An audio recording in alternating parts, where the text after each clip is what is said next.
The world moves so incredibly fast these days, far faster than my old legs can carry me. Sometimes when you reach my age, you start to feel like an invisible ghost, just standing still and watching the living rush blindly by. My name is Eleanor, and for a long time now, the silence creeping into my life wasn't just in my fading years, it was in the way people looked right through me on the busy city sidewalks. Every morning I take my slow walk through the Central Park. It is my little sanctuary away from the roaring traffic and the overwhelming chaos. But on this particular crisp autumn morning, my fragile connection to the world suddenly slipped away. My hearing aid, the vital little device that lets me hear the rustle of the golden leaves and the distant joyful laughter of children, tumbled from my ear and fell onto the cold, unforgiving concrete path. I tried my best to reach for it, but my old bones just don't bend the way they used to, and my fragile hands trembled as I stretched down toward the ground. I called out, a frail, shaking plea into the wind, hoping someone would notice, but the rushing crowd simply blurred past me.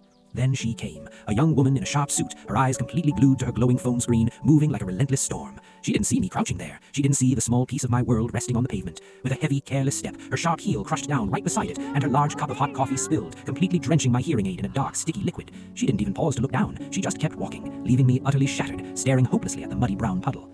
In that exact moment, the silence was absolutely deafening. It wasn't just that I couldn't hear the physical world anymore, it was the chilling, heartbreaking realization that nobody even cared. I felt so incredibly small, so discarded, so entirely forgotten by the world.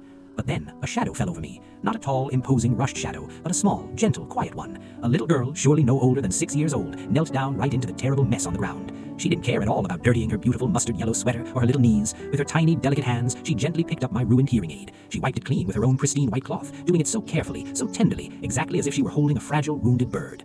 And then she did something I will carry with me until my very last breath. From her little pocket, she pulled out a tiny, bright pink heart sticker and placed it right on the device. She gently handed it back to me, her bright emerald green eyes looking deep into my tired soul with a beautiful, innocent smile that carried the comforting warmth of 1,000 suns. When I put the device back into my ear, the very first thing I heard wasn't the harsh city traffic or the cold autumn wind. It was her sweet, innocent, musical giggle. That precious little angel didn't just fix my hearing that day. She fixed my entirely broken faith in humanity. She reminded this fragile old heart that even in a chaotic world that rushes blindly forward, there will always be beautiful, compassionate souls who know exactly when to stop and love.